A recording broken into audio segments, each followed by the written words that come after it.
Welcome back, students. In second part of today's lecture, in this part we are going to discuss about Wheatstone bridge, which works on Kirchhoff's rule. Okay, so what is Wheatstone bridge? It is a network of 4 resistances forming a quadrilateral. It can be used to determine the resistance of a conductor. Here in this figure you can see P, Q, R and S. These are 4 resistances. Okay, they are connected in such a manner that they are making a quadrilateral.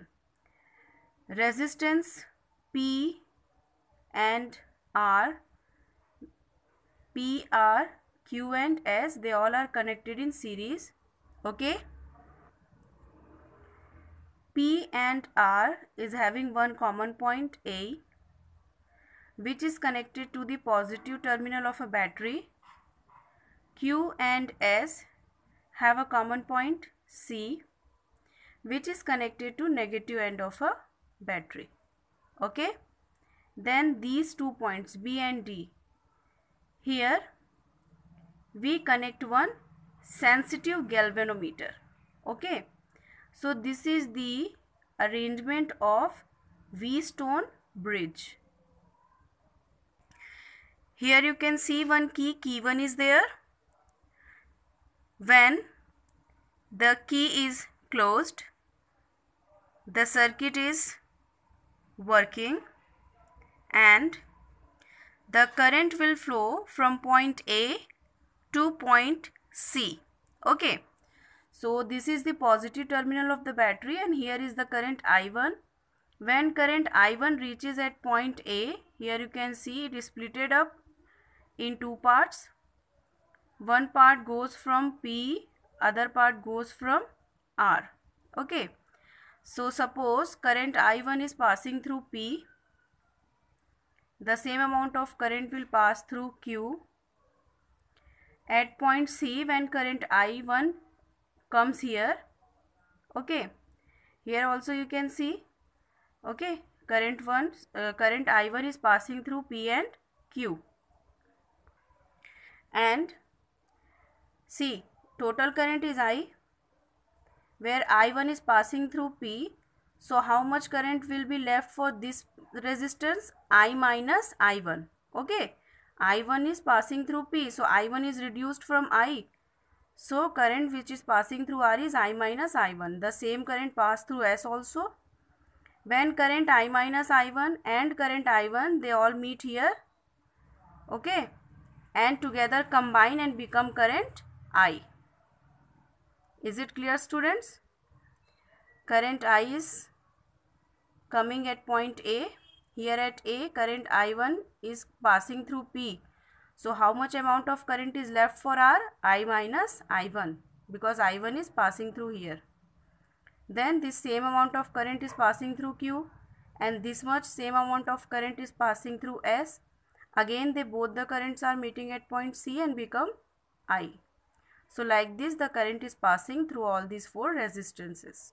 Okay, and when this circuit is balanced, that time the current passing through the galvanometer is 0.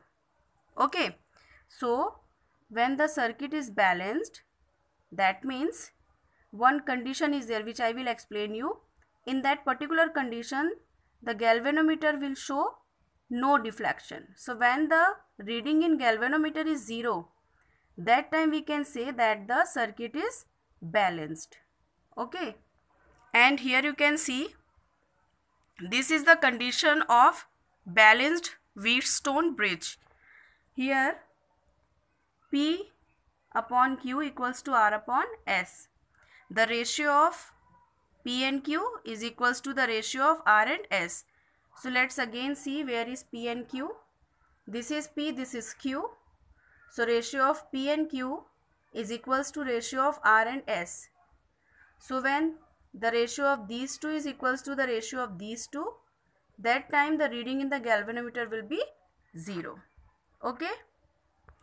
Now let's see how this balanced conditions formula can be derived. from Kirchhoff's loop rule. In the first loop A, B, D, A.